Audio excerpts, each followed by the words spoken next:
রাদিতু বিল্লাহি রাব্বা, আল্লাহ তোমার রব হিসেবে পেয়ে আমরা বড্ড খুশি। ওয়াবিল ইসলামি দীনা, ইসলামকে ধর্ম হিসেবে পেয়ে আমরা খুশি। ওয়াবি মুহাম্মাদিন রাসূলা, বিশ্ব নবীকে রাসূল হিসেবে পেয়েও আমরা খুশি না বেজার।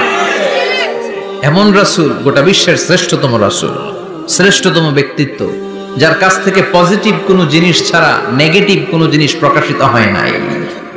সব ইতিবাচক, always come back positive, not go back negative. সব সময় পজিটিভ বলতেন, পজিটিভ ভাবতেন, পজিটিভ কাজ করতেন। কোন নেগেটিভ নেতিবাচক কোনো কিছু বিশ্বনবীর জীবনে খুঁজে পাওয়া যায় না। চিল্লায় বলেন, খুঁজে পাওয়া যায়? As a father, as a husband, as a commander, as a lawyer, as a reformer of the society, Muhammad is the superman of the world. গোটা বিশ্ব এখন তাকে সুপারম্যান ভাবতেছে, boss, boss of the all bosses. পৃথিবীতে যত বস এসেছে সব বসের সবচেয়ে বড় বস হচ্ছে বিশ্বনবী মুহাম্মদ সাল্লাল্লাহু আলাইহি ওয়াসাল্লাম। এজন্য আমরা বলি অবি মুহাম্মাদিন রাসূলা, আল্লাহকে রব হিসেবে পেয়ে আমরা যেমন খুশি, ইসলামকে ধর্ম হিসেবে পেয়ে তেমন খুশি, বিশ্বনবীকেও রাসূল হিসেবে পেয়ে খুশি না বেজার? খুশি। কথা কর, খুশি। এই বিশ্বনবীর ভালোবাসা যদি অন্তরে না থাকে জান্নাতে ঢোকা যাবে নাকি? আল্লাহর ভালোবাসা, বিশ্বনবীর ভালোবাসা অন্তরে থাকার দরকার আছে না নাই? আল্লাহকে যে পাইতে চায় হযরতকে ভালোবেসে, আরশ কুরসি লৌহ কালাম না চাইতে পেয়েছে সে। হযরতকে ভালোবেসে আরশ কুরসি লৌহ কালাম না চাইতে পেয়েছে সে। চিল্লায় বলেন ঠিক কিনা? নবীর ভালোবাসা অন্তরে থাকতে হবে। তাহলে তিনটা জিনিসের ঘোষণা আমরা দেই নামাজের পর। আল্লাহকে রব হিসেবে পেয়ে আমরা খুশি, ইসলামকে ধর্ম হিসেবে পেয়ে খুশি, বিশ্বনবীকে রাসূল হিসেবে পেয়ে খুশি, আবার এই কিতাবটারে সংবিধান হিসেবে পেয়ে আমরা খুশি না বেজার?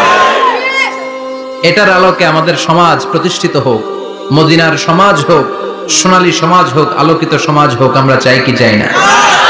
এই কোরআনের আইন দিয়ে আমার দেশ চলুক, আমরা চাই কি চাই না? এই কোরআনে ধর্ষকদের বিচার আছে না নাই? অবিবাহিত ধর্ষক হলে 80 ব্যাট, 100 ব্যাট, আর যদি বিবাহিত ধর্ষক হয় ডেথ পেনাল্টি। সৌদিতে করে হেড অফ, মাথাটাকে নুইয়ে তলোয়ার দিয়ে এক কোপ মেরে গর্দানটা আলাদা করে দেয়, ঠিক কিনা? অনেক দেশে ডেথ পেনাল্টি করে হ্যাঙ্গিং এর মাধ্যমে, ফাঁসির মাধ্যমে। ধর্ষণের বিচার বাংলাদেশে সহজে পাওয়া যায় না, কিন্তু কোরআন দিয়ে বিচার করলে ওই বিচার আছে না নাই? নোয়াখালীর এক বোনকে ধর্ষণ করা হয়েছে, গোটা বাংলার জমিনে এই নিউজটা আছে না নাই? কোরআনের বিচার থাকলে আলটিমেটাম হতো 24 ঘন্টা, 24 আওয়ার্স। 24 আওয়ার্স এর মধ্যে ধর্ষককে ডেকে এনে বাইতুল মুকাররমের স্কয়ারের সামনে লক্ষ মানুষের চোখের সামনে ফাঁসির রশিতে ঝুলিয়ে দেয়া হতো। বড় বড় চোরগুলোর হাত কেটে দেয়া হতো। কলা চোর, ডিম চোর, মুরগি চোর না, বড় বড় সাইজের চুরি যারা করে 1000 কোটি টাকা মেরে দেয়, দেশের 12টা বাজিয়ে দেয়, দেশের 10-এর সর্বনাশ করে, সিমেন্ট খাইয়া, টিন খাইয়া, রড খাইয়া সব হজম করে। ব্রিজ ভেঙে গেলে ব্রিজের ভেতরে পাওয়া যায় বাঁশ, তার মানে রড গেছে কই?